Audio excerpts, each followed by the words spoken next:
put it on Wi-Fi. Oh. Hi, I'm Charity MacPherson with Village and Shoreline Properties, and I'm here with Tom Morgan from Sound Home Inspection LLC.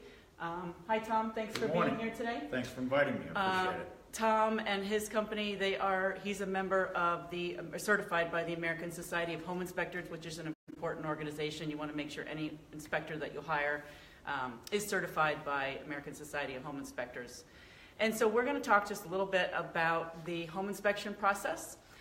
So Tom, tell me what the home inspection process is, what you inspect, and what part of the property that you do not inspect. We inspect all the mechanical systems, what we call the exterior envelope, the roof, the gutters, the siding. And you go up on the roof and you take a look at the roof. We crawl up there. Yep. If it's not too steep. Crawl in the attic, and you crawl under the crawl house. Space. Yeah, we like cobwebs. Yeah. We get cobwebs all over us. Yeah. Then we come inside the house, go into the basement, take apart the electric panel, look at the heating system, look at the foundation, look at the structural integrity. And that's the only thing you actually take apart is the panel, right? You don't take anything else apart and look behind walls or anything like that. Yeah, the home inspection by definition is a visual inspection of all readily accessible areas. Okay. It's not destructive testing. Right. We're a guest in someone's house for 3 hours. Yeah, and that's important to a seller too, because this is kind of it's not something they do every day, and they want to make sure who's in their home is, right. We take our shoes off. Yeah, I know. I've seen you do it. Yeah, right. Not in the crawl space. Not in the crawl space, yeah. Right. Okay. All right. So I interrupted you, so go ahead and continue. So what items do you not take a look at? We generally don't take a look at appliances. Okay. They're just not part of this component of the house. They may be not operational. They may not transfer.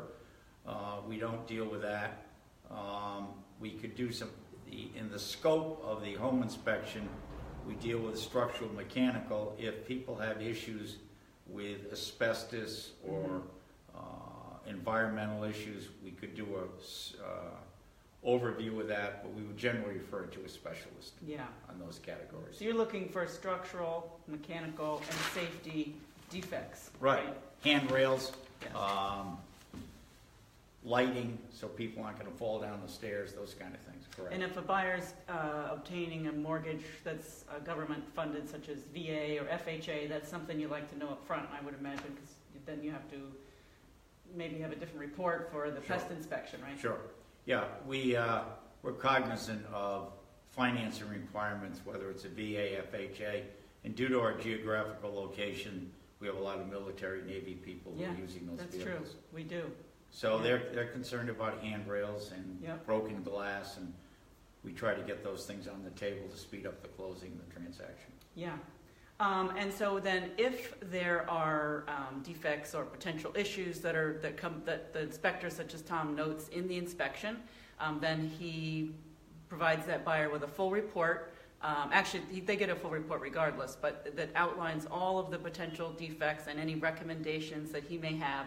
And they generally get the report either is it the day of the inspection, or does that get emailed later? We put together a 35-page report, generally 25 to 28 photographs. We email it within 24 hours from the termination of the inspection. We try to highlight those safety issues. Mm-hmm. The housing stock we're dealing with in southeastern Connecticut is old. Yeah. And some of the things are not quite up to speed. So on government financing, we try to earmark those that will facilitate using a fundamental, is there a handrail in the basement stairs? Right. Yeah. Is the handrail of a sufficient height? So we earmark those immediately, circle them, so it moves the transaction. Try to make everybody aware of any potential issues with that as well. Right. And so then, assuming the buyer authorizes the inspector to provide their realtor with a copy, then the buyer has 5 days, and their real estate agent, they work together and they put together a list of requests, and then they have 5 days to get that over to the seller. So, which leads us into the next question is, you guys do a lot of pre-listing inspections on homes for sellers when they are getting ready to list their home or when it's listed. And what's the benefit of getting a pre-listing home inspection?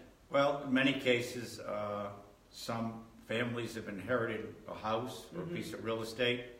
The house may be in Mystic, the heirs may be in South Carolina. Yeah, or a couple different states.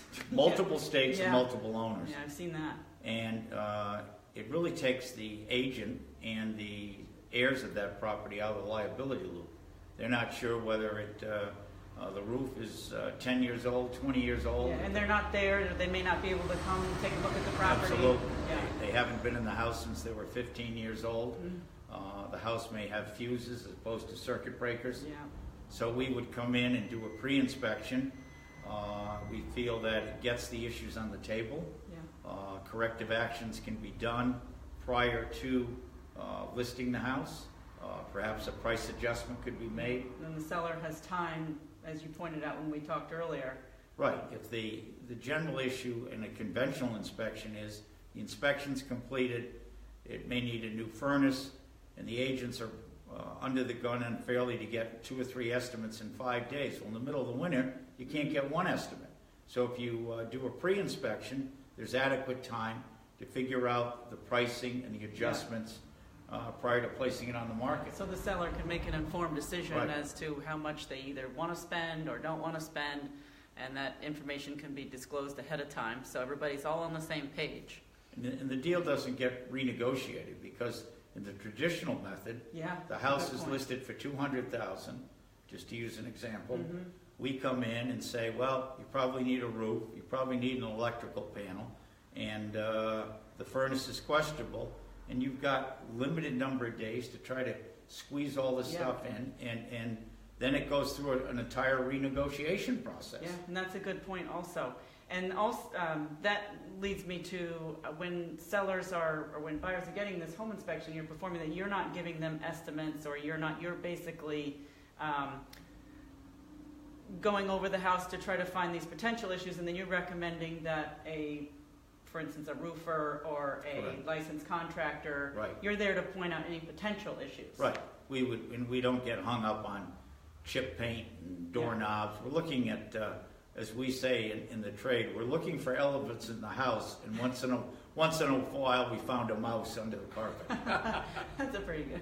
So we're looking for large items, and Yeah. then we would refer those large items to contractors who can adequately provide a very detailed written estimate. So then both parties know what they're dealing with. Yeah, absolutely. And I always recommend home inspections. And there are a lot of different inspections, and you provide pretty much the structural inspection, the termite inspection. You can do the radon. Right. We do radon and air, Air. radon and water.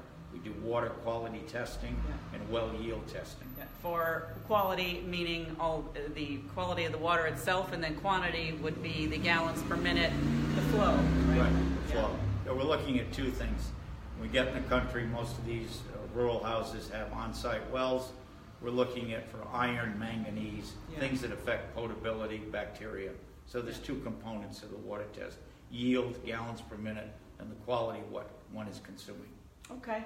Well, I think that gives us a bit of a summary of the home inspection process. It's well worth the money to get a home inspection. Again, Tom Morgan, Sound Home Inspection LLC, and you've been in the business for quite some time. You've done just countless inspections, right? 5,000 houses, 29 years. That's There all you I'm going to say. Yeah, there you go. It's just been a couple years. So we've had lots of clients that have obtained Tom's services, and they've certainly all been very happy. So thank you very much for watching, and we will talk again. Thank you.